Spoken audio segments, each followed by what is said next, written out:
अगर आप भी बाजार में पैसा लगाते हैं, ग्रो, ज़ेरोधा, एंजल वन और अपस्टॉक जैसे प्लेटफॉर्म्स का आप इस्तेमाल करते हैं, तो ये खबर आपके लिए बेहद अहम होने वाली है। अगर आप म्यूचुअल फंड में एसआईपी करते हैं तो भी इस खबर को ज़रूर जान लीजिए, क्योंकि सोचिए अगर कल कोई प्लेटफॉर्म ये कहे कि अब डायरेक्ट म्यूचुअल फंड्स में निवेश करने के लिए भी आपको एक्स्ट्रा फीस देनी होगी, तो क्या होगा? क्या आने वाले समय में डायरेक्ट म्यूचुअल फंड्स में निवेश करना महंगा हो जाएगा? क्या अभी जो डायरेक्ट प्लान मुफ्त में मिलते हैं वो सुविधा खत्म होने वाली है?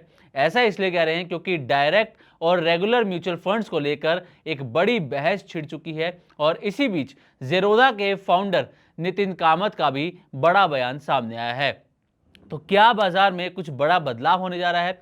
आइए पूरी कहानी आपको यहां पर समझाते हैं। दरअसल ज़ेरोधा के फाउंडर नितिन कामत ने यह साफ कहा है कि उनकी कंपनी अपने कॉइन प्लेटफॉर्म पर डायरेक्ट म्यूचुअल फंड प्लान्स को फ्री ही उपलब्ध कराती रहेगी। इसके लिए कोई फीस नहीं लेगी, यानी कि निवेशकों से डायरेक्ट म्यूचुअल फंड खरीदने के लिए कोई एक्स्ट्रा प्लेटफॉर्म फीस नहीं ली जाएगी। अब सवाल है कि ऐसा बयान देने की जरूरत क्यों पड़ी? असल वजह है कि पिछले कुछ दिनों से म्यूचुअल फंड डिस्ट्रीब्यूशन इंडस्ट्री में एक नई बहस शुरू हो गई है। हाल ही में ग्रो ने अपने ग्रो प्राइम के तहत रेगुलर म्यूचुअल फंड्स का विकल्प भी जोड़ दिया है। इसके बाद सोशल मीडिया पर यह चर्चा तेज हो गई कि क्या अब डायरेक्ट म्यूचुअल फंड्स का मॉडल बदलने वाला है। इस वीडियो में आगे बढ़े उससे पहले एक बात साफ कर देते हैं कि नितिन कामत ने अपनी पोस्ट में कहीं भी ग्रो का नाम नहीं लिया। उन्होंने सिर्फ इतना कहा कि कई ऐसे प्लेटफॉर्म जिन्होंने डायरेक्ट म्यूचुअल फंड मॉडल से शुरुआत की थी वो या तो बंद हो गए या फिर अपना बिजनेस मॉडल बदल चुके हैं या अब उस मॉडल पर दोबारा विचार कर रहे हैं, दोबारा लौटने पर कोशिश कर रहे हैं। इसी के साथ उन्होंने दोहराया कि ज़ेरोधा अपने डायरेक्ट म्यूचुअल फंड मॉडल पर कायम रहेगा और फ्री सुविधा देता रहेगा। इसके बाद ग्रो की तरफ से भी ऑफिशियल स्टेटमेंट आई।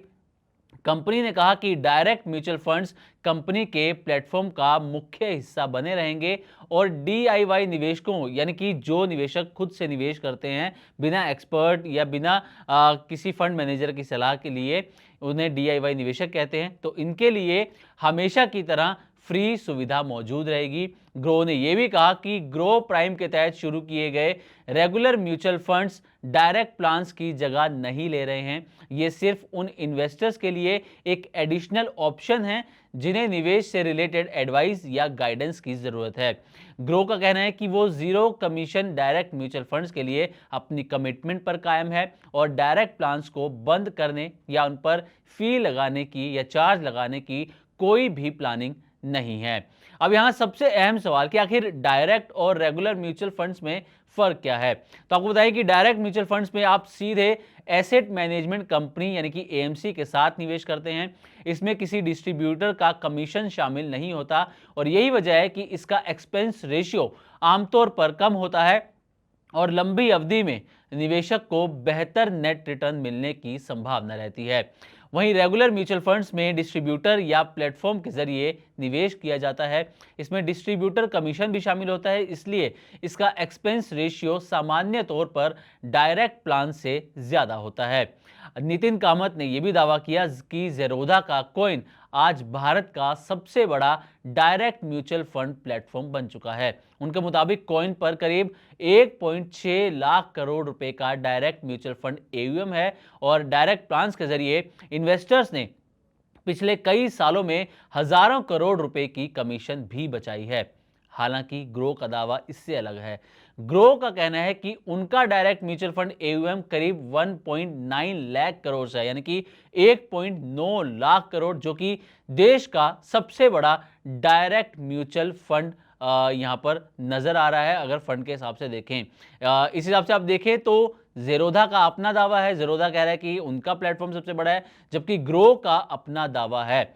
अब लेकिन क्या इस खबर का मतलब ये माने कि हर निवेशक को तुरंत डायरेक्ट प्लान में ही स्विच कर लेना चाहिए? तो आपको बता दें ऐसा बिल्कुल भी नहीं है। अगर आप अपने म्यूचुअल फंड्स खुद सिलेक्ट कर सकते हैं, अपने पोर्टफोलियो का रेगुलर रिव्यू कर सकते हैं और किसी फाइनेंशियल एडवाइजर की जरूरत आपको महसूस नहीं हो रही, तो डायरेक्ट प्लान आपके लिए बेहतर ऑप्शन हो सकता है। लेकिन अगर आपको इन्वेस्टमेंट से रिलेटेड कोई भी एडवाइस चाहिए, एसेट एलोकेशन या पोर्टफोलियो मैनेजमेंट की ज़रूरत पड़ती है तो रेगुलर प्लान भी आपके लिए उपयोगी हो सकता है। यानी कि इस पूरी खबर का सबसे बड़ा मैसेज ये नहीं है कि डायरेक्ट और रेगुलर में कौन बेटर है। असली संदेश ये है कि म्यूचुअल फंड डिस्ट्रीब्यूशन का बिजनेस मॉडल बदल रहा है। ऐसे में निवेशकों को ये ज़रूर जांचना चाहिए कि वो जिस स्कीम में इन्वेस्ट कर रहे हैं, पैसा लगा रहे हैं, वो डायरेक्ट प्लान है या फिर रेगुलर प्लान है, क्योंकि लंबे समय में यही छोटा सा फर्क आपके रिटर्न पर बड़ा असर डाल सकता है। तो उम्मीद करते हैं कि हमारी तरफ से दी गई जानकारी आपको अच्छी लगी होगी। इसी तरह की और भी वीडियोस के लिए देखते रहे मनी9 और सब्सक्राइब करें हमारे यूट्यूब चैनल। साथ ही बिजनेस और पर्सनल फाइनेंस से जुड़ी ताज़ा तरीन खबरों को आप हमारी वेबसाइट money9live.com पर भी पढ़ सकते हैं।